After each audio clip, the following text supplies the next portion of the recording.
Welcome friends, star রান্নাঘর থেকে সোমা বলছি। আশা করি বন্ধুরা তোমরা সবাই ভালো আছো। আজকে নিয়ে এসেছি হচ্ছে আমের চাটনি, ম্যাঙ্গো পিকেল। এই আমের চাটনি কিন্তু এই গরমে যদি আমরা ঘরে করে বেশ ডালের সাথে হোক বা এমনি শুধু শুধু খেতে কিন্তু ভীষণ ভালো লাগে। দেখতে থাকো কীভাবে চটপটে একটা আমের চাটনি রেসিপি তোমাদের সামনে নিয়ে আসলাম।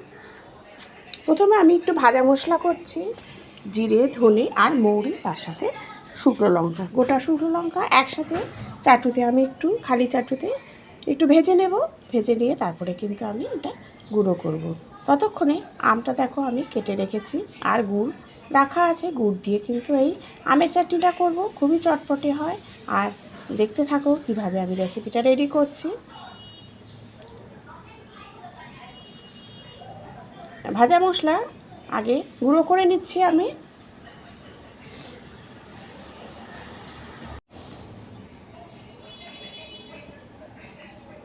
এবার মিক্সিতে এটা একদম গুঁড়ো করে নেব।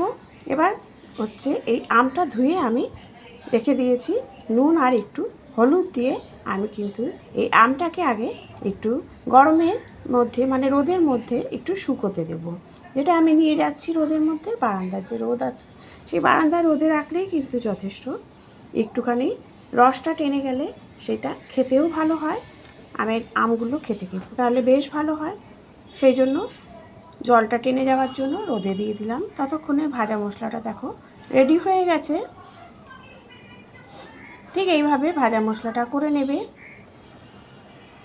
তারপরে কড়াইয়ের মধ্যে তেল দিয়ে আমি কিন্তু আমটাকে ভেজে নেব। আমটা বেশ কিছুক্ষণ রাখা আছে রোদের মধ্যে, ফলে জলটা টেনেও গেছে। এবার সর্ষের তেল দিয়ে দিলাম হচ্ছে পাঁচফোড়ন।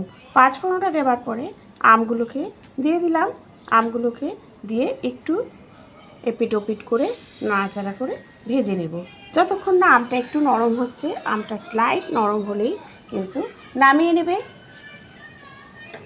যখন দেখবে যে আদৌ সেদ্ধ হয়ে গেছে আমের, তখনই ভাববে যে এটা ভাজা হয়ে গেছে। এইভাবে যদি আমের চাটনি করো তাহলে কিন্তু ভীষণই ভালো লাগে, শুধু শুধু হোক বা ভাতের পাতে খুবই ভালো লাগে খেতে। দেখো আমগুলোকে কিন্তু আমি নামিয়ে নিলাম। এবার ওই যে আম ভেজেছি সেই কড়াইতেই কিন্তু আমি এটা পুরো আচারটা আমি রেডি করব। একটু জল দিয়ে দিলাম। জল দেওয়ার পরে খুবই সামান্য জল দিয়েছি, তারপরে আমি গুড়টা দেব। গুড়টা দিয়ে আমি এবার জাল দিচ্ছি। বেশ কিছুক্ষণ জাল দেব, একদম চিটা চিটা করে নেবে না, তাহলে কিন্তু ভালো লাগবে না। বেশ কিছুক্ষণ যখন 3 থেকে 4 মিনিট ফুটিয়ে নেবে, তারপরে কিন্তু আমটাও দিয়ে দেবে। কারণ আমটা দিয়ে কিন্তু ভালো করে এটাকে ফোটাতে হবে, তাহলে আমের টেস্টটাও ভালো হবে। আচারের যে আমের টেস্ট সেটা কিন্তু একটু কম আছে, বেশ কিছুক্ষণ ধরে ফোটাবে। দিয়ে দিলাম বিট লবণ। এই সময় কিন্তু বিট লবণ দেবে। আর দেবে হচ্ছে ভাজা মশলাটা, অল্প করে ভাজা মশলা দিলাম। দিয়ে এবার এটাকে আমি বেশ কিছুক্ষণ ধরে ফুটিয়ে নিয়েছি। 10 মিনিট ধরে আমি কিন্তু কম আছে এটাকে ফোটাবো। যত ভালো ফোটাবে, ফোটাতে ফোটাতে দেখো টেক্সচারই একদম চেঞ্জ হয়ে যাবে।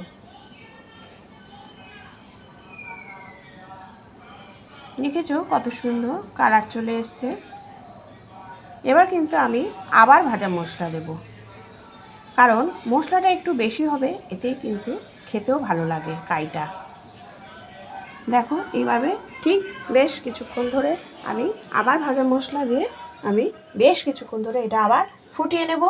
আর এটা কিন্তু পুরোটাই করবে কম আছে।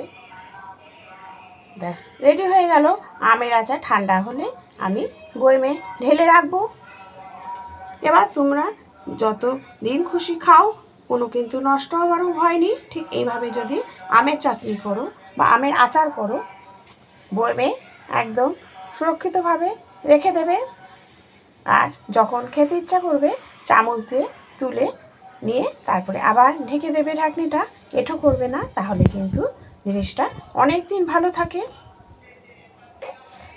তোমাদের সামনেই দেখাচ্ছি, দেখো এই বয়মে কিন্তু আমি তুলে রাখবো।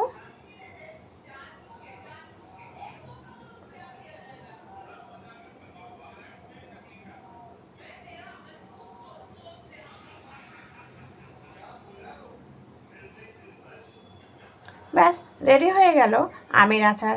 একবার তোমরা করো এইভাবে, যেইভাবে আমি করেছি, আর কমেন্ট করো, তাহলেই বুঝতে পারবো যে তোমাদের কতটা ভালো লেগেছে। বিভিন্নভাবে কিন্তু আমের আচার হয়, এই আমের আচারটা একবার করে খাবে, দেখবে সবচেয়ে বেশি ভালো লাগে আমার এই আমের আচারটায়, তাই তোমাদের সাথেও শেয়ার করলাম। ভালো লাগলে অবশ্যই কমেন্ট করো, নতুন যারা আছো বেল আইকনটা একটু প্রেস করো। Thank you.